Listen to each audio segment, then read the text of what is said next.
गुरु ब्रह्मा गुरु विष्णु गुरुदेवो महेश्वरः गुरु साक्षात् परब्रह्म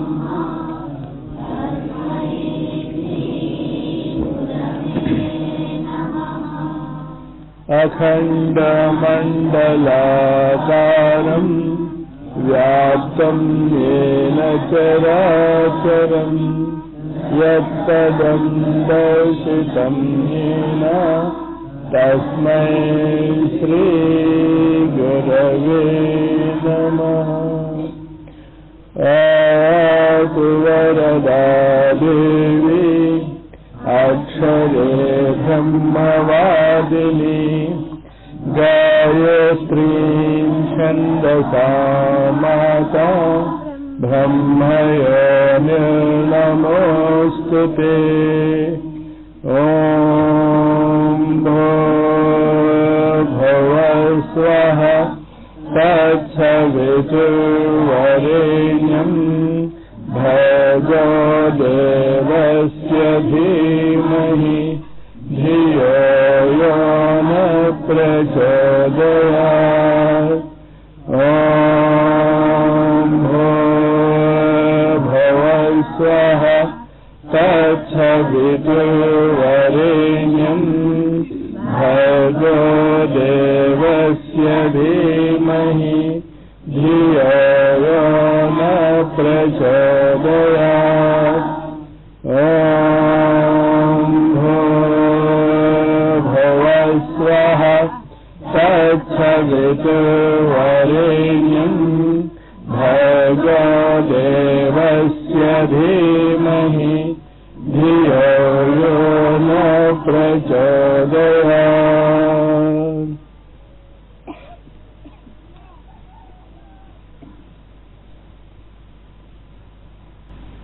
క్యాంపు నుంచి ఇంటికి వెళ్తున్నప్పుడు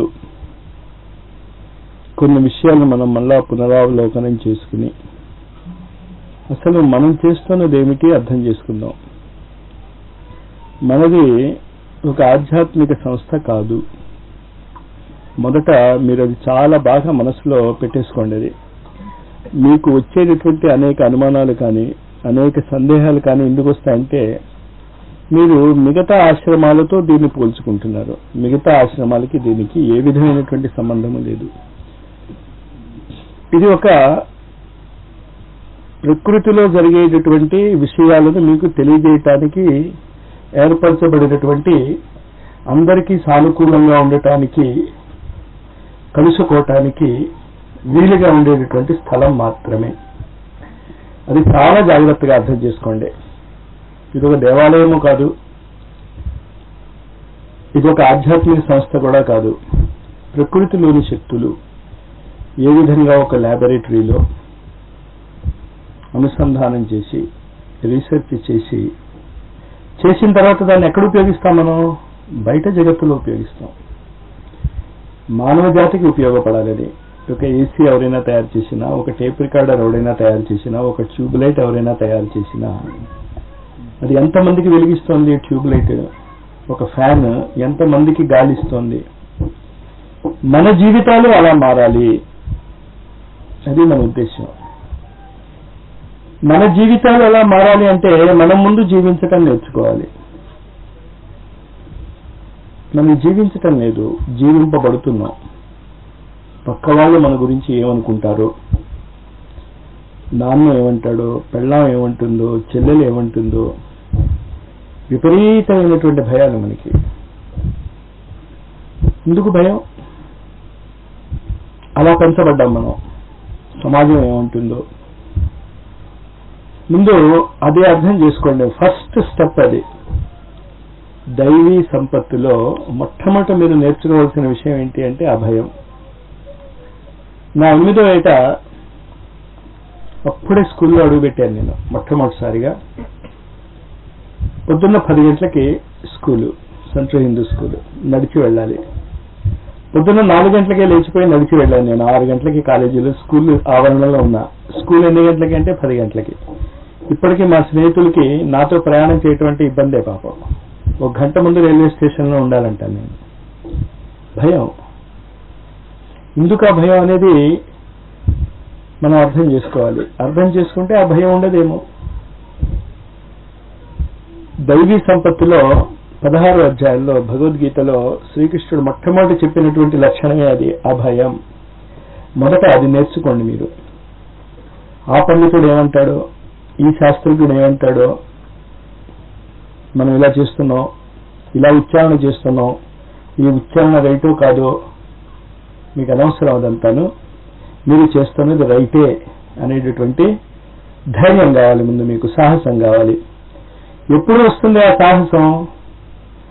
ప్రకృతికి అనుగుణంగా మీరు జీవించటం నేర్చుకుంటే. అది మొట్టమొదట మీరు అర్థం చేసుకోవాలి. ప్రకృతికి అనుగుణంగా జీవించటం అంటే ఏమిటో అర్థం చేసుకోండి. విజయవాడ నుంచి గుంటూరు రావటానికి చాలా మంది ఏముంది, బస్ ఎక్కి రావటమే కదా అంటారు. బస్ ఎక్కి వచ్చేస్తున్నారు మీరు. మీ ఉద్దేశం ఏంటి? మీరు రావాలి అనుకున్నారు కనుక వస్తున్నారు. తప్పు అది. ప్రకృతి మిమ్మల్ని రానిచ్చింది అని మీరు గుర్తించటంలే. ఆ బస్సు టైర్ పంచర్ అవుతే చాలు, మీరేం చేయలేదు, ఆగిపోతుంది బండి. అక్కడ ఒక ఘేరా వస్తే ఆగిపోతుంది. చాలా అడ్డంకులు ఉంటాయి. మీరు టైంకి ఎక్కాల్సినటువంటి బస్సుకి సకాలంలో చేరవలసినటువంటి ఆటో డ్రైవర్ టైంకి మిమ్మల్ని చేర్చకపోతే ఆగిపోతుంది. విశాలమైనటువంటి ప్రకృతి అనేక రకాలుగా మీకు ప్రతి అడుగునా సహకరిస్తేనే మీరు ఏదైనా ఒక పని చేయగలుగుతున్నారు. అది చాలా జాగ్రత్తగా అర్థం చేసుకోండి. మనిషి ఆర్థిక సమస్యలున్నా, ఆరోగ్యపరమైనటువంటి సమస్యలున్నా, కుటుంబపరమైనటువంటి సమస్యలున్నా, వీటన్నిటికీ ఆధారభూతమైనటువంటి ఒక మంత్రం ఉంది. ఈ మంత్రాన్ని కనుక మీరు ఉపయోగించుకోగలిగితే ఆ సమస్యలు ఏమవుతాయో నేను చెప్పలేను, కానీ ఆ సమస్యల ప్రభావం మీ మీద ఉండదు. ఆ మంత్రం ఏంటి అంటే నేచర్ ఈజ్ ఆల్వేజ్ రైట్. ప్రకృతి ఎల్లప్పుడూ కరెక్టే. అది అర్థం చేసుకోండి. ఇప్పుడు కూడా చాలా మందికి రైల్వే ట్రాక్ మీద తలుపు వేసేస్తారు. ఎంత వాళ్ళు గందరగోళం పడిపోతారో వాళ్ళు. తలుపు తెరిపించుకుని వెళ్తారు. టైం ఉండి తలుపు తెరిపించుకోగలిగితే తెరిపించుకోండి, దాన్ని వద్దు, తప్పు అని నేను పట్టుకోవటాన్ని. అది కూడా నేచర్ ఈజ్ ఆల్వేజ్ రైటే. మీ మాట వినే గేట్ మ్యాన్ అక్కడ ఉండి వాడు తెరవటం అన్నది కూడా ఆ ప్రకృతి మీకు అక్కడ పెట్టినటువంటి ప్రసాదమే కదా. అంచేత మిమ్మల్ని ప్రకృతి మీకు ఇచ్చినటువంటి ప్రతి అవకాశాన్ని ఉపయోగించుకోవటమే చేతవ్వాలి తప్ప లేనిది ప్రకృతి నుంచి పొందుదాము అనేది కోరిక ఉండకూడదు. అదొక్కటి మంత్రం మీరు ఆలోచించుకోగలిగితే, అర్థం చేసుకోగలిగితే, నేచర్ ఈజ్ ఆల్వేజ్ రైట్. ప్రకృతి ఎల్లప్పుడూ కరెక్టే, మీరు మార్చలేరు దాన్ని. దాన్నే చాలా సార్లు శ్రీకృష్ణుడు భగవద్గీతలో కాలోస్మి అని చెప్పాడు, నేనే కాలాన్ని అని. ఈ క్షణంలో మనం ఇక్కడ ఉన్నాం. నేను గుంటూరులో ఉండలేను ఈ క్షణంలో, కొందరు అమలాపురం దగ్గర ఉండలేరు, మీరు మీ ఊళ్ళో దగ్గర ఉండలేరు. ఈ క్షణంలో ఇది కరెక్టే. మీకు ఇష్టం ఉన్నా లేకపోయినా మీరు ఇక్కడ ఉన్నారు కదా. దీన్ని మీరు మార్చలేరు ఈ క్షణాన్ని. కానీ మీరు దేన్ని మార్చగలరు? రాబోయే క్షణాన్ని మార్చగలరు. మీరు ఇక్కడే ఉంటారా, లేకపోతే రాబోయే క్షణంలో బస్ ఎక్కి మీ ఊరు వెళ్ళిపోతారా అనే నిర్ణయం మీకుంది. ఇది అర్థం చేసుకోండి. మనం ఎప్పుడు కూడా పాత సంఘటనల యొక్క బరువులో జీవిస్తాం. మాస్టర్ నిన్న కోంపడ్డారు, అటు మొన్న కోంపడ్డారు, ఇది చేశారు, అది చేశారు, జరిగిపోయింది ఆ సంఘటన. దాని గురించి కాదు మీరు ఆలోచించాల్సింది ఈ క్షణములో మనం ఏం చేయాలి. ఏ విధంగా జీవించాలి. కరెక్ట్ నిర్ణయం మీరు ఎప్పుడు తీసుకోగలుగుతారు అంటే ఇప్పుడున్న పరిస్థితి కరెక్ట్ అని మీరు నమ్మితే. నాకు అవకాశం లేదు, నాకు వీలు కలిగించలేదు, నేనే కనుక ఎమ్మెల్యేనే ఉంటే, నేనే కనుక హోమ్ మినిస్టర్ అయి ఉంటే ఈ ఆశ్రమం ఇలా ఉండేదా, అసలు నేనే ప్రైమ్ మినిస్టర్ అయి ఉంటే ఈ ఆశ్రమం ఇలా ఉండేదా, అర్ధరహితమైనటువంటి ఆలోచనలు.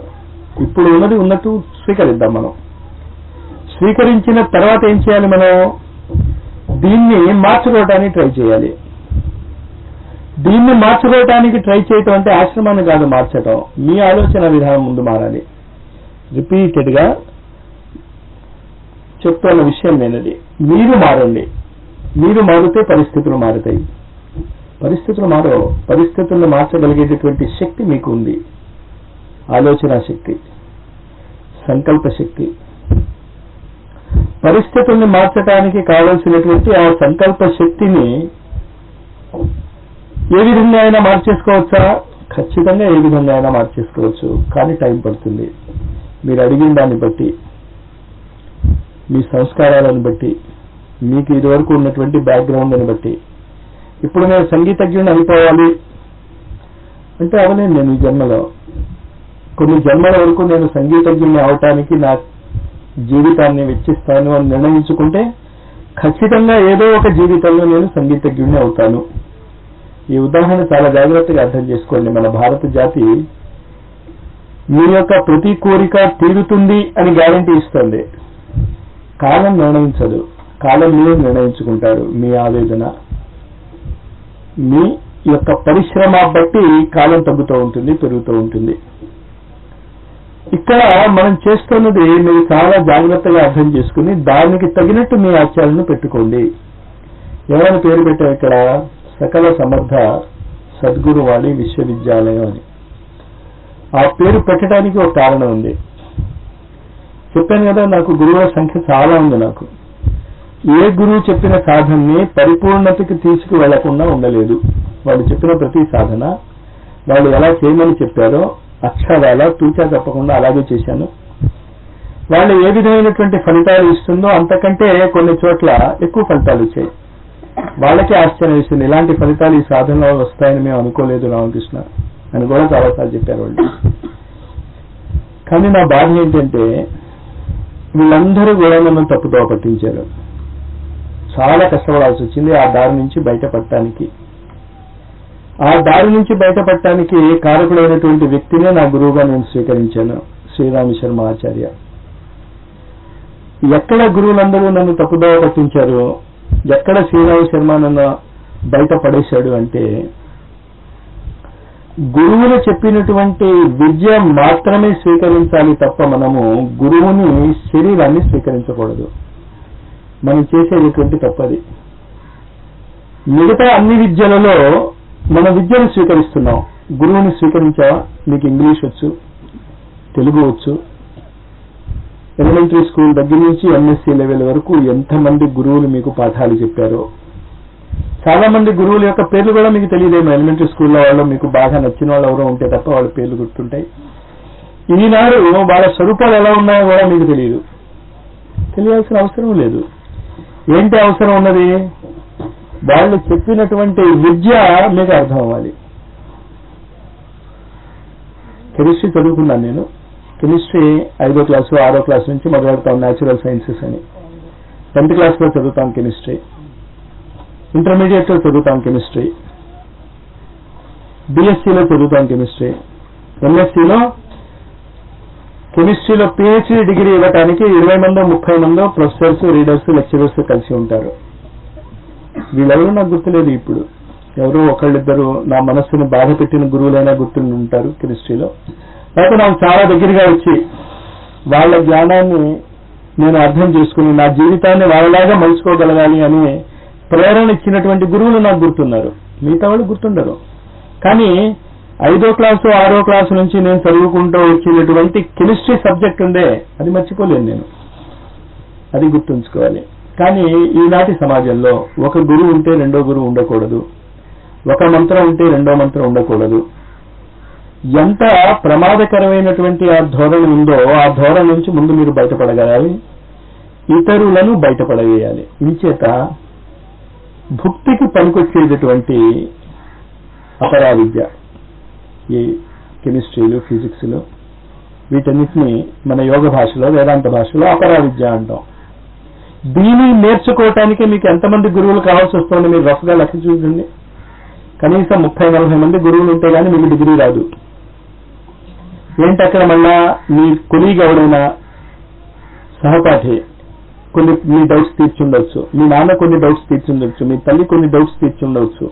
ఆ విషయంలో వీళ్ళని మళ్ళా మనం గురువుగా లెక్క పెట్టుకోవడమే. మామూలుగా అఫీషియల్ అనైథరైజ్డ్ గురువుని వదిలేద్దాం.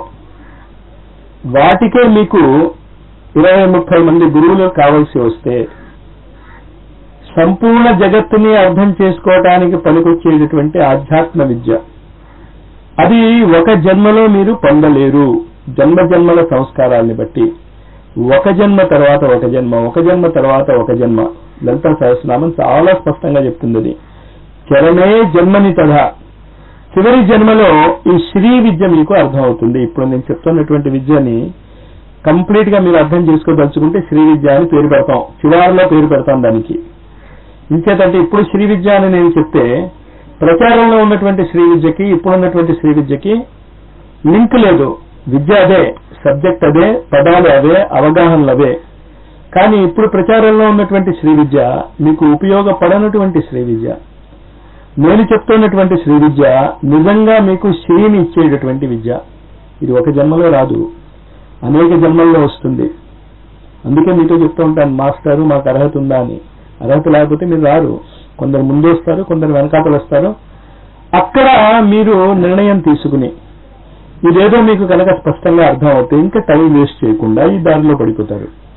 లేకపోతే నాతో పరిచయం ఉన్నటువంటి చాలా మంది 7 ఏళ్ల తర్వాత 8 ఏళ్ల తర్వాత ఈ పరిధిలోకి వచ్చి మాస్టర్ 7 ఏళ్లు వేస్ట్ అయిపోయింది, 8 ఏళ్లు వేస్ట్ అయిపోయింది అంటారు. వేస్ట్ చేసుకున్నది మీరు, నేను కాదు. కానీ ఇదంతా ఎన్ని జన్మలు బట్టి వస్తోంది మీకు తెలీదు, నాకు తెలుసు. కనుకే మొదట్లోనే మా స్నేహితులు చాలా మంది చెప్తాను, ఎదురు తిరిగిన వాళ్ళు, వీళ్ళు ఎందుకు పనికిరాని వాళ్ళు అని చెప్తారు మా స్నేహితులు. వీళ్ళే చాలా పనికి వస్తారు, చూసుకుంటూ ఉండు, తర్వాత వీళ్ళు చాలా దగ్గర అవుతాను అని చెప్తూ ఉంటాను నేను. అవుతూనే ఉంటారు వాళ్ళ దగ్గర. ఎంత అద్భుతంగా తెలుసుకున్నారో మాస్టారు అంటారు. తెలుసుకోవడానికి ఏముంది, కనిపిస్తూ ఉంటే ఎదురుకుండా వీడు మావాడని. కానీ ఇదంతా ఎందుకు చెప్పుకొచ్చా నేను? ఆధ్యాత్మిక విద్యలో ఒక జన్మలోనే పూర్తి కానటువంటి విద్యకి ఎంతమంది గురువులు మీకు కావాలి ఊహించుకోండి. ఒక గురువుతో అవదు, అది గురు పరంపర ఉంటుంది.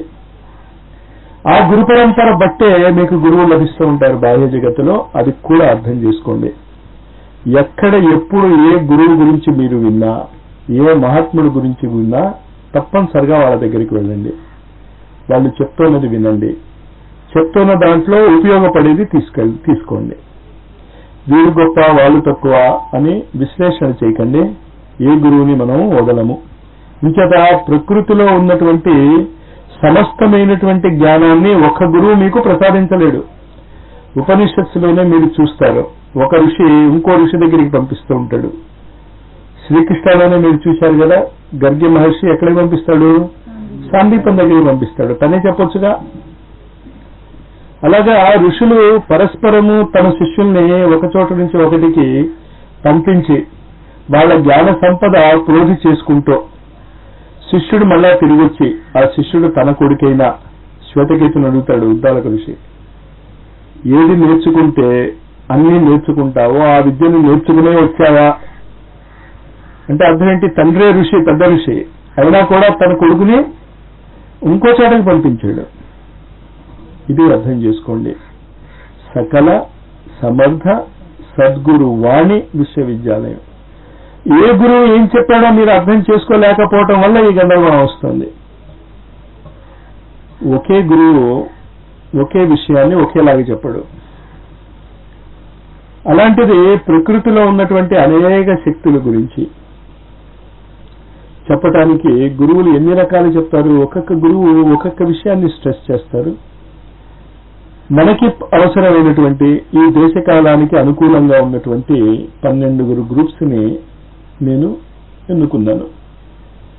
ఇంకా లేరా చెప్తున్నా కదా, సకల సమర్థ సద్గురు అందరినీ కలుపుకుంటాం మనం.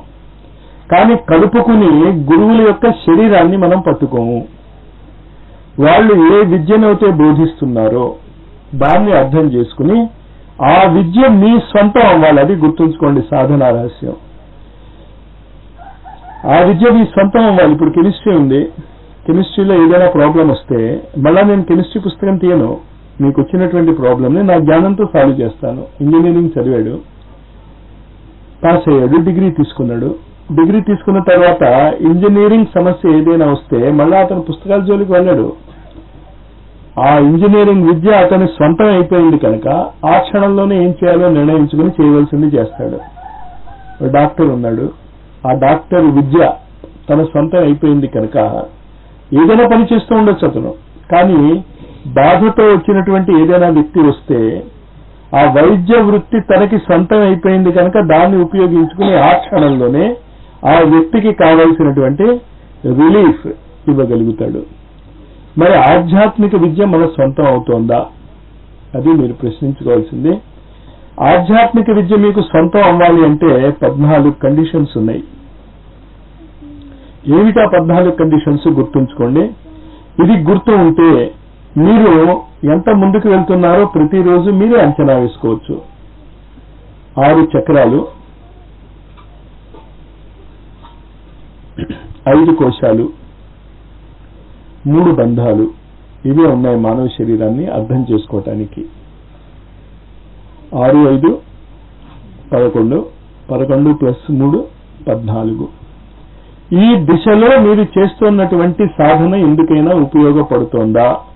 పడితే కరెక్ట్, అది పడకపోతే వేస్ట్. సాధన కరెక్ట్ అవ్వచ్చు, మీ మనసు దాని మీద లేనప్పుడు అది రాదు. ఇప్పుడు సూర్య నమస్కారాలే ఉన్నాయి, యోగాసనాలే ఉన్నాయి, ఫిట్నెస్ కోసం ఉపయోగిస్తున్నారు చాలా చోట్ల యోగాసనాలు. నాకు ఎంత బాధ ఇస్తుందో. యోగాసనాలు ఎక్సర్సైజెస్ కావవి, యోగానికి సంబంధించినటువంటి పోస్చర్స్. దాన్ని మీరు దేనికి వాడుతున్నారు? నేను చాలా చోట్ల చూశాను. నేను ఆరోగ్యం కోసం మాత్రమే వాడుతున్నారు. దానివల్ల ఏమవుతుంది? దాని యొక్క ఇతర లాభాలను మీరు పొందలేకపోతున్నారు. కష్టపడుతున్నారు, మీరు యోగాసనాలు నేర్చుకుంటున్నారు, నేర్చుకోండి యోగాసనాలు. యోగాసనాలు నేర్చుకోవటంలో ఏమీ తప్పు లేదు. కానీ యోగాసనాలు ఏ యోగాన్ని ఇస్తాయి మీకు? మహావీరుడికి ఆధ్యాత్మిక విద్య యొక్క పరాకాష్ఠ అయినటువంటి సమాధి గోధుహాసనంలో లభించింది అని శాస్త్రాలు చెప్తాయి. గోధుహాసనం అంటే తెలుసు కదా, ఆవు పాలు పితకటానికి కూర్చునేటటువంటి పోజు. యోగ విద్యకు అనుకూలమైనటువంటి అనేక ఆసనాల గురించి మనం చెప్పుకుంటూ ఉంటాం. కానీ ఆ ఆసనంలో కూర్చున్నప్పుడు మన మనస్సుల్లో ఈ విషయం మీకు చాలా స్పష్టంగా గుర్తుండాలి. 5 కోశాల గురించి సాధన చేస్తున్నారా? 6 చక్రాల గురించి సాధన చేస్తున్నారా?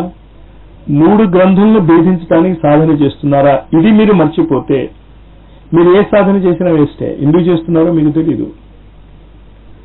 ఇది తెలిస్తే ప్రతిరోజు మీరు చేసినటువంటి సాధన స్టెప్ బై స్టెప్ మిమ్మల్ని అక్కడే తీసుకెళ్తుంది. అందుకే మనం దత్త ప్రదక్షిణలు చేసిన, సూర్య నమస్కారాలు చేసిన, ఓం ద్రామ్ అనేటటువంటి సాధన చేసిన, నెక్ ఎక్సర్సైజెస్ చేసిన, ఖేచరీ ముద్ర చేసిన, దానితో పాటు ఆధ్యాత్మికతతో లింక్ కలుపుతున్నాం మీ మనస్సులు మారాలి అని. కానీ బాధ ఎక్కడొస్తోంది? మనస్సులు మారటం లేదు.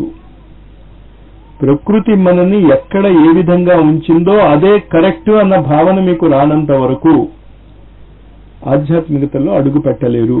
మళ్ళీ చెప్తున్నాను, అర్థం చేసుకోండి. షట్చక్ర జాగరణ జరగవచ్చు, పంచకోశ జాగరణ జరగవచ్చు, 3 గ్రంథులు వెళ్ళిపోవచ్చు. రావణాసుడికి జరిగింది, అది హిరణ్యకశ్యపుడికి జరిగింది. వాళ్ళందరూ సద్బ్రాహ్మలే, కానీ రాక్షసులుగా పేరు పొందారు వాళ్ళు. యుగాలు మారిపోయినా వాళ్ళ రాక్షసత్వాన్ని మనం మర్చిపోలేకుండా ఉన్నాం. యుగాలు మారిపోయాయి, కానీ రావణాసురుడు అనగానే రాక్షసుడు గుర్తొస్తాడు తప్ప వాడు బ్రహ్మ యొక్క పుత్రుడే. అతను చంపినందుకు రాముడికి బ్రహ్మహత్యా దోషం చుట్టుకుంది అన్న సంగతి మనకి ఎప్పుడు గుర్తురాదు. కారణం ఏమిటి? ఆధ్యాత్మికత ప్రకృతితో జోడింపబడలేదు. నేను మీ దగ్గర కోరుకునేటటువంటి లక్షణం ఇది. మీరు ఎక్కడున్నారో సుఖంగా లేరు, ఆర్థిక సమస్యలు పీడిస్తున్నాయి, కుటుంబ సమస్యలు పీడిస్తున్నాయి. అది కరెక్ట్, ఇట్ ఈజ్ రైట్. అన్న భావన మీరు అర్థం చేసుకోండి. ఇది మిమ్మల్ని సంతోషపరచడానికి చెప్పేటటువంటి మాటలు కాదు, ఇదే నిజమైనటువంటి ఆధ్యాత్మికత. అర్థం చేసుకోండి. మీరు ఎక్కడ ఉన్నా, ఎంత మానసికమైనటువంటి అసంతులలలో ఉన్నా, మీకున్న కష్టాలు మిగతా భక్తులకు వచ్చినటువంటి కష్టాలతో పోల్చి చూసుకుంటే ఏంటిట? అర్జునుడు, భీముడు, నకుల సహదేవుడు, ధర్మరాజు లాంటి వాళ్ళ భార్యని వాళ్ళ కంటి ముందే వాళ్ళ తాలూకు వాళ్లే అవమానిస్తున్నారు. ఇంతకంటే పెద్ద అవమానం ఈ కలియుగంలో మీరు ఇంకోటి ఊహించగలరా? జరిగిందా ఇంత అంటే అవమానం ఎవరికైనా?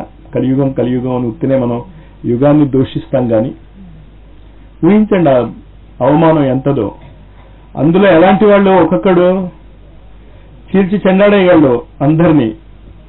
కానీ ఎందుకు ఊరుకున్నారు? Nature is always right.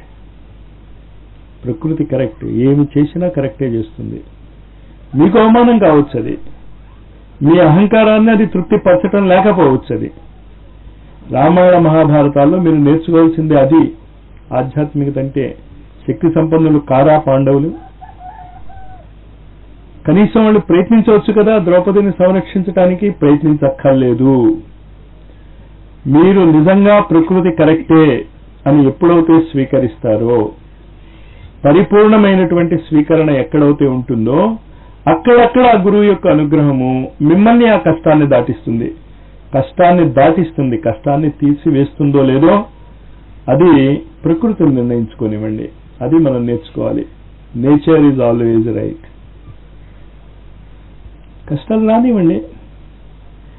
బాధగా ఉందా? రానివ్వండి, బాధపడండి. బాధపడలేదు పాండవులు అని ఎవరైనా చెప్పారా? చాలా ఆనందంగా ఉన్నారు, భజనలు కీర్తనలు పాడుకుంటున్నారా? ద్రౌపదికి అవమానం జరుగుతుంటే లేదే. ఏమీ భజనలు అవి పాడుకోలేదు. పనిలో ఎంతగా కటకటలాడించుకున్నారంటే భయంకరమైనటువంటి ప్రతిజ్ఞలు చేసుకున్నారు వాళ్ళు. కానీ ఎప్పుడు ఆ ప్రతిజ్ఞను తీరుస్తారు?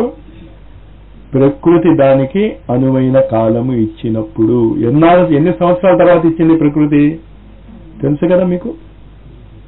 మరి మనకి 2 సంవత్సరాలు 3 సంవత్సరాలు కష్టకాలం వచ్చేసరికి ఆ కష్టకాలాన్ని మీరు ప్రకృతి కరెక్టే అని ఎందుకు అనుకోలేకపోతారు? మీరు అనుకున్నా అనుకోకపోయినా అది కరెక్టే.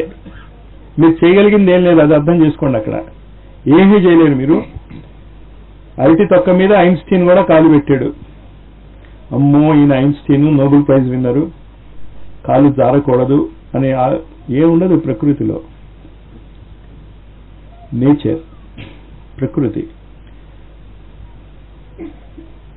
తను సకల భోగ్యాలు అనుభవించగలిగేటటువంటి స్త్రీ.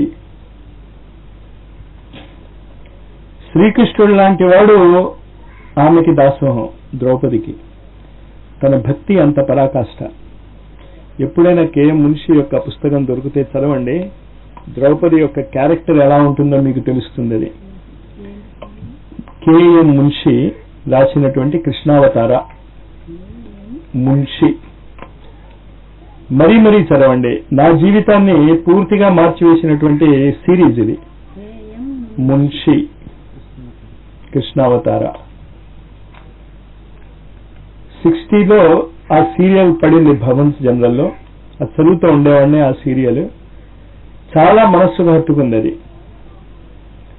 ద్రౌపది ఎటువంటి స్త్రీయో మీకు తెలుసు కదా. పుట్టటే సర్వాలంకార భూషితగా పుట్టింది 16 ఏళ్ల వయస్సుతో. ద్రోణాచార్యుడి మీద కసి తీర్చుకోవటానికి ద్రౌపదిని యొక్క ప్రతీక. సాధారణ స్త్రీ కాదు అది.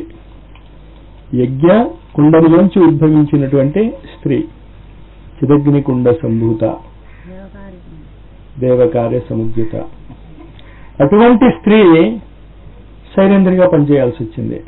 పని మనిషిగా ఇంకో భాషలో చెప్పుకోవాలంటే అందులో ఏమీ డౌట్ లేదు. ఈనాడు మనం పని మనిషి ఎంతో, ఆనాడు సైరేంద్రి అంత. కీచకుడు దృష్టి పడింది. ఏం చేయగలిగింది? ఎందుకు ఇది చెప్తున్నాను? నేచర్ ఈజ్ ఆల్వేజ్ రైట్ అనేదే భక్తులు చరిత్ర మనకి చెప్పేది. అది మర్చిపోతాం మనం. ఇది చేయలేకపోయామే, అది చేయలేకపోయామే. ఎందుకు ఇది ఇంత వివరంగా చెప్తున్నాను నేను? మీరు చెప్పిన గడువు లోపల కొన్ని పనులు మేము చేయలేకపోయాం కనుక నేను చేతకాని వాడిని.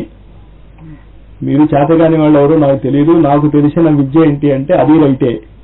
మీరు చేయగలిగితే ఓకే, చేయలేకపోయినా ఓకే. నా మనస్తత్వం అది, మీ మనస్తత్వం కూడా అలా అవ్వాలి. కానీ కండిషన్ ఒక్కటి తేడా. ఏంటి కండిషను? మీరు చేయవలసినంత ప్రయత్నము పరిపూర్ణంగా చేశారా లేదా. నేను కోపగించుకున్నా, ఆనందించినా ఆ ఒక్క కండిషనే చూస్తాను నేను. రిజల్ట్ ఏమైందో నాకు అనవసరం. తల్లి ఎవరిని బాధ పెట్టదు, బాధ పెట్టలేదు ప్రకృతి ఎవరిని. మీరు బాధపడతారు, ప్రకృతి ఏం బాధ పెట్టదు. ఎండాకాలం ఎందుకు వస్తుంది? రేపు పంటలు పండాలి కనుక. రేపు పంటలు పండకపోతే మీకు తిండి ఉండదు. చల్లగా ఉందనుకోండి వాతావరణం, నెక్స్ట్ ఇయర్ నో ఫుడ్. అంచేత ఆ ప్రకృతి మాత యొక్క తీవ్రత కూడా మీకు వరదానమే. ఇది అర్థం చేసుకుని వెళ్ళండి. ఇక్కడి నుంచి మీ కష్టాలు తీర్చేటటువంటి బాధ్యత గురువుది ఉంది. తీరుస్తాడు, తీర్చాడు. ఏ భక్తుడికి తీర్చలేదు మీరు చెప్పండి? కానీ ఎప్పుడు తీర్చాలి? గురువుని నిర్ణయించుకునివ్వండి. మీకు ఇష్టం ఉన్నా లేకపోయినా నిర్ణయం గురువుదే. అది మీరు చేయగలిగేది ఏం లేదు అక్కడ. You are helpless. కానీ ఆ హెల్ప్లెస్నెస్ లోనే ఆనందం ఉంది. శిష్యుడి యొక్క హెల్ప్లెస్నెస్ గురువుకి ఎంత ముచ్చటగా ఉంటుందో. కానీ ఆ హెల్ప్లెస్నెస్ లో కూడా మీరు చేయగలిగినటువంటి ప్రత్యామ్నాయ పరిస్థితులు మీరు ఎన్నుకున్నారా? మిమ్మల్ని మీరే క్వశ్చన్ చేసుకోండి. పని పూర్తయిందా లేదా? ఈ కార్యక్రమాలు ఎప్పటికీ పూర్తి కావు. ఒక యుగాన్ని నిర్మించేటటువంటి కార్యక్రమాలకి మీరు ఓ సంవత్సరం గోల్ పెట్టుకుంటారా? తాత్కాలికమైనటువంటి గోల్స్ అవి. 2000 సంవత్సరం అని అంటే 2000 సంవత్సరం తర్వాత ఇంకా పనే ఉండదా? మనం చాలా పిచ్చివాళ్ళం అసలు. రామాయణం జరుగుతాం, రావణవధ అయిపోయింది, రామపట్టాభిషేకం అయిపోయింది. అయిపోయాక రాముడు ఎంత కష్టపడ్డాడో మీకు ఏదైనా అవగాహన ఉందా? రామరాజ్యం రాముడు పట్టాభిషేకం మీద కూర్చోగానే ఇచ్చేసిందనా మీ ఉద్దేశం? చంపేయటం ఏముంది, ఒక రోజు పని. నిర్మాణ కార్యం ఎన్ని సంవత్సరాలు పట్టిందో రాముడికి తెలియదు మీకు. ఎంతలాగా నిర్మాణ కార్యాలలో రాముడు మునిగిపోయాడు అంటే యముడు రావాల్సి వచ్చింది ఆయన గుర్తు చేయటానికి, నాయన నువ్వు ఇక్కడ కాదో ఉండాల్సింది అని. చదివారా కదా మీరు? అంటే ఎంతలాగా ఆయన నిర్మాణ కార్యాలలో మునిగిపోయాడో మీరు ఆలోచించుకోండి. ఆయనకి టైమే గుర్తులేదు అసలు. తన అవతారం, నేను ఈ అవతారాన్ని చాలించాలి అన్నది మర్చిపోయాడు ఆయన. మీరు చేస్తున్నటువంటి పనులలో అలా మరవగలుగుతున్నారా అన్నది ఆలోచించుకోండి. అది రామకార్యం అంటే. రాముడి యొక్క పని ఏ మూడ్లో చెయ్యాలో. సీతాదేవిని వెతకటానికి వెళ్ళాడు, వచ్చాడు. అక్కడే రాక్షస సంహారం హనుమంతుడు ఒక్కడు చేయగలడు అని మీకు నమ్మకం ఉంది కదా, మరి ఎందుకు చేయలే? Nature is always right. అప్పుడు చేయకూడదు అది. ఎప్పుడు ఏ టైంలో ఏది చెయ్యాలో మరి నాకెలా తెలుస్తుంది మాస్టారు? మీకు తెలియాల్సిన పనే లేదు. ప్రకృతికి తెలుసు. ప్రకృతికి తెలుసును అన్న నమ్మకం మీకు ఉంటే చాలు. ప్రకృతికి అంతా తెలుసు. ప్రకృతి ఒడిలో ఉన్నటువంటి మనము చేయగలిగినటువంటి పనులు మనస్ఫూర్తిగా మన లోటు లేకుండా చేస్తూ ఉంటాము అనేటటువంటి ఏకైక దీక్ష ఆధ్యాత్మికత. బాధలు ఉంటాయి. ఆనందకరమైనటువంటి పరిస్థితులు వస్తే ఎగిరి గెంతేయాల్సిన పని లేదు. ఉన్నాయి ఆనందకరమైన పరిస్థితులు ఉన్నాయి, అవుతే ఏంటిట? దుఃఖకరమైనటువంటి పరిస్థితులు ఉన్నాయి, ఏంటిట? కానీ మీ లక్ష్యం వైపు మీరు వెళ్తున్నారా? ఏమిటా లక్ష్యం? 6 చక్రాలు, 5 కోశాలు, 3 గ్రంథులు. వీటి పరిధిని మీరు దాటగలుగుతున్నారా లేదా? నేను ఇచ్చినటువంటి సాధనలు కనుక మీరు చూసుకుంటే ప్రతి అడుగున మీరు ఈ డైరెక్షన్ లో ఎలా వెళ్తున్నారో మీకు తెలుస్తూ ఉంటుంది. కనుక మీరు ఏ గురువు దగ్గరికి వెళ్ళినా నాకు అభ్యంతరంలే. ఆ గురువు ఏమి చెప్పినా ఈ 14 ఏదో ఒకటి చెప్పాలి ఆయన. పాపం 15ది లేదు. ఆ గురువు చెప్పినటువంటి ఏ విధానం అయినా సరే మీ 6 చక్రాలు జాగరణకైనా ఉపయోగపడుతుంది, మీ పంచకోశాల నిర్మాణానికైనా ఉపయోగపడుతుంది, లేకపోతే మీకు ఉన్నటువంటి 3 గ్రంథులను భేదించడానికైనా ఉపయోగపడుతుంది. అప్పుడు మీరు ఏ గురువు దగ్గరికి వెళ్తేనే? నన్ను చాలా మంది అడుగుతూ ఉంటారు, మాస్టారు ధ్యానం ఏ ధ్యానం చేయమని.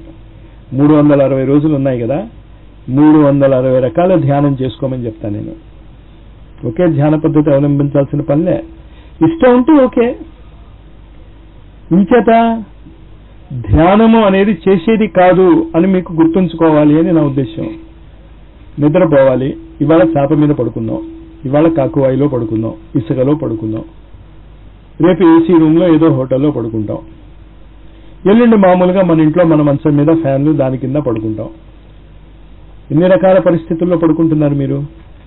రోజు రోజుకి పరిస్థితులు మారవచ్చు కదా, కానీ ప్రతిరోజు మీరు పడుకుంటున్నారు కదా. పడుకోవటములో ఏమైనా తేడా వచ్చిందా? నిద్రాస్థితిలో తేడా రాలే. మరి మీరు ఏ మార్గంలో ధ్యాన స్థితిలో వెళ్తే నాకే? ధ్యాన స్థితికి వెళ్ళండి. మీరు ధ్యాన స్థితికి వెళ్ళటానికి తలడా పెట్టుకుని ధ్యాన స్థితిలో వెళ్తారో, కాషాయ రంగు తలడా పెట్టుకుని ధ్యాన స్థితిలో వెళ్తారో, యూనిఫామ్ బెడ్ మీద పడుకుని ధ్యాన స్థితిలోకి వెళ్తారో మీ ఇష్టం. కానీ మనం ఎంత పిచ్చి వాళ్ళం, ధ్యాన స్థితిలోకి వెళ్లే మార్గాన్ని ధ్యానం అనుకుంటున్నాం మనం. ఏ యంత్రం మీద ధ్యానం చేయాలి? ఏ యంత్రం మీదైనా ధ్యానం చేయండి. ధ్యాన స్థితిలోకి మీరు వెళ్ళిపోతే ఈ యంత్రాలు ఏం అవసరం లే అక్కడ. అర్థమైందా పాయింట్? అలాగే ఏ గురువు చెప్పినటువంటి సాధన మీరు చేసినా చేసుకోండి. ఇవాళ ఫలానా గురువు చేసింది చేసుకోండి. మీరు ఏదో భక్తుడు జీవిత చరిత్ర చదువుతాడు, మీకు మూడు వస్తుంది, ఆ భక్తుడు చేసిన మంత్రం చేసుకోండి, ఏమీ అభ్యంతరం లే. రేపు ఇంకో మంత్రం చేసుకోండి. మంత్రం మార్చేస్తే ఏమవుతుంది? ఏమీ అవదు. మంత్రం మార్చేస్తే మంత్రం వల్ల జరగాల్సింది ఏంటి? మననం చేసుకోవటం నేర్చుకుని మీ మనోమయ కోశము గట్టిపడటం. మనోమయ కోశం గట్టిపడటానికి మీరు ఏం చేయాలి? మననం చేసుకోండి. ఇవాళ వాకింగ్ వెళ్తారు, రేపు యోగాసనాలు వేస్తారు, రేపు జిమ్నాషియంకి వెళ్తారు. ఇవంతా దేనికి? శారీరక ఆరోగ్యానికి. ఎవడైనా అడుగుతున్నాడా ఇవాళ వాకింగ్ చేశావు కదా జిమ్నాషియంకి ఎందుకు వెళ్ళావయ్యా అని? వెళ్ళు, ఆ రోజు వెళ్ళాలనిపిస్తే జిమ్నాషియంకి వెళ్ళు. కానీ ఇవంతా దేనికి ఉపయోగపడుతున్నాయి? శరీరం యొక్క ఆరోగ్యానికి ఎలా ఉపయోగపడుతున్నాయో. ఏ ఆధ్యాత్మిక సాధన మీరు చేస్తున్నా కూడా ఈ 14 పాయింట్స్ మీదే లింక్ అయి ఉన్నాయి. ఈ 14ని శాస్త్రబద్ధంగా లయబద్ధంగా ఆన్ టు ఆల్ కవర్ చేసుకుంటూ one to all step wise వెళ్ళవచ్చు. మనం దానికి ఈ ప్రయత్నం మనం చేస్తున్నాం. కానీ ఈ విధంగా సంపాదించుకున్నటువంటి ఆరోగ్యం మీకు ఎక్కడ ఉపయోగపడాలి? ఆశ్రమంలో కాదు, మీ ఇళ్లల్లో ఉపయోగపడాలి. ఇళ్లల్లో ఉపయోగపడని ఆధ్యాత్మికత వేస్ట్ కనుక ఎవడైనా ఈ ఆసనాలు వేయటం మొదలెడితే ఇంట్లో వాళ్ళు ఆపుతారు. ఇంటింటి వాడు పారిపోతాడని భయం. ఇంటికి ఉపయోగపడ్డు. ఈనాడు ఆధ్యాత్మికత ఎంత గొప్ప పేరు తెచ్చుకుంది అంటే టెర్రర్ ఇంట్లో వాళ్ళకి. వీడు మొదలెట్టాడంటే ఇంకెందుకు పనికిరాడు ఇంట్లో అని. కానీ నిజమైన ఆధ్యాత్మికత మీరు చేస్తే మీ ఇంట్లో వాళ్ళకే కాదు, మీరు సమాజానికి ఉపయోగపడతారు, ప్రపంచానికి ఉపయోగపడతారు. ఈనాడు మీరు చేసినటువంటి సాధనలు అవి ఇక్కడతో ఆగిపోవు, రేపు రాబోయే తరాలకి కూడా ఉపయోగపడతాయి ఇవి. అందుకే కదా సివివి వాళ్ళు అలా ఉండిపోయారు. మరి మీ జీవితాలు అంత అదృష్టమైనటువంటి మలుపు తెచ్చుకోవటానికి కొన్ని కఠోరమైనటువంటి మాటలు మాట్లాడినా భరించండి దాన్ని. కానీ భరించి నాకంటే గొప్పవాడు ఎవడైనా ఉంటాడేమో చూసుకో, లోపల అహంకారం ఉందేమో చూసుకోండి. నేను తప్ప ఇంకోడు చేయలేడు, రామకృష్ణకి ఇంకోడు గతి లేడు, నన్ను తప్ప ఎవరిని పెట్టుకుంటాడో అనుకుంటున్నారేమో. ఆ అహంకారంతో వస్తే మీరు దెబ్బతింటారు. లేదు నేను పూర్తిగా సహాయపడతాను కానీ నన్ను మాత్రం చాలా మృదువుగా నిమరాలి, కుదరదు. అది వాత పడాల్సి వచ్చినప్పుడు వాత పడాల్సిందే. Nature is always right. కానీ ఒకటి మాత్రము దేనితోనూ సంబంధం లేకుండా నేను చెప్పగలిగేది ఏంటంటే, ఇంత అద్భుతమైనటువంటి వ్యక్తుల సమూహము నాకు ఇంత తొందరగా దొరుకుతుంది అని మాత్రము నేను కలగలేదు. ఇంత తొందరగా దక్షిణాంతికి వచ్చి ఇంత సులభం, నేను ఇంకా 2-3 జన్మలు ఎత్తాల్సి వస్తుందేమో అనుకునేవాడిని. నేను ఆనెస్ట్గా చెప్పేటటువంటి మాటలు ఇవి. మీ ఆర్తి కానీ మీ భావన కానీ అద్భుతంగా ఉన్నాయి. కావాల్సింది ఒక్కటే, కొంచెం అహంకారాన్ని మర్చిపోయి మీ శరీరగతమైనటువంటి భావనలను మర్చిపోయి పని అంతా చేస్తున్నారు కష్టపడి. నేను చేస్తున్నాను అనుకుంటున్నారు, మీరు చేయటం లేదు, మీరు చేయలేరు. అది నేను చెప్పేది. కాస్త తలనొప్పి వస్తే మీరు నా మాటలు వినలేరు. మిగతా సంగతి ఎందుకు? మీరు చేయలేరు. మీరు మీ ద్వారా జరుగుతోంది, అది మీ అదృష్టం. అది అర్థం చేసుకోండి. ఇప్పుడు నేచర్ ఈజ్ ఆల్వేజ్ రైట్ అంటల్లో నా ఉద్దేశం, మీరు ఇంకా మర్చిపోలేకుండా ఉన్నారు. నేను చేస్తున్నాను ఈ పని అనుకుంటున్నారు. మీరు చేయలేరమ్మా, మీరు చేయలేరు. అసంభవం. ప్రకృతి ఒప్పుకోకపోతే మీ శరీరాన్ని. చెప్తున్నాను కదా, ఇప్పుడే కాస్త తలనొప్పి వస్తే నేను ఈ లెక్చర్ ఏం కొడతాను? నేను అక్కడ పోయి పడుకుంటాను నేను కదా. అంచేత మేము చేస్తున్నాము అన్నది మర్చిపోండి. మీ ద్వారా జరుగుతోంది, చాలా ఆనందించండి. నేను చాలా కష్ట పరిస్థితుల్లో ఉన్నాను, ఉండు. నేను చాలా సుఖ పరిస్థితుల్లో ఉన్నాను, ఉండు. మీరు కష్టంగా ఉన్నారా, సుఖంగా ఉన్నారా మర్చిపోండి. మీరు సుఖ దుఃఖే సమీకృత్వ లాభాలాభో జయజయు తతో యుద్ధాయ యుద్ధస్వ. ఒక మహత్తరమైనటువంటి కారణం కోసము మనం ఎంత చేయగలుగుతామో కలిసిమెలిసి అంతా చేస్తాం అనేటటువంటి దీక్షను తీసుకుంటూ మళ్ళీ ఇవాళ ఇచ్చినటువంటి మంత్రాన్ని గుర్తుంచుకోండి. Nature is always right. ఎక్కడ మీరు ఎప్పుడు ఎక్కడ ఉన్నారో అదే కరెక్ట్. గబగబగబ మీరు ఇక్కడికి వచ్చేయాలనుకున్నారు, కొన్ని కారణాల చేత ఆ రోజు అక్కడికి రాలేకపోయారు. ఇంకా అదే మనస్సులో నేను కాకువాయికి వెళ్ళాలనుకున్నాను, రాలేకపోయాను, మీరు అక్కడ ఉండటమే కరెక్ట్. కరెక్ట్ కనుకే ప్రకృతి అక్కడ ఉంచింది మిమ్మల్ని. కానీ ఈ బాధ వల్ల మీరు ఏం చేస్తున్నారు, అక్కడ చేయవలసినటువంటి పని మీరు సక్రమంగా నిర్వర్తించలేకపోతారు. అది తప్పు. ఎక్కడ మీరు ఉన్నారో అక్కడ ఈ కార్యక్రమాలు చాలా కరెక్ట్ గా నిర్వర్తించుకోండి. ఇక్కడ ఉంటే ఇక్కడ, అక్కడుంటే అక్కడ. కానీ ఎక్కడున్నా కూడా పరిస్థితుల్ని మార్చుకోవటానికి చేసే ప్రయత్నం చేస్తూ పరిస్థితులు ఎలా ఉన్నా కూడా దాన్ని పూర్తిగా స్వీకరించటమే నిజమైనటువంటి ఆధ్యాత్మికత. ఇది మనస్సులో పెట్టుకుని వెళ్ళండి. స్వస్తి.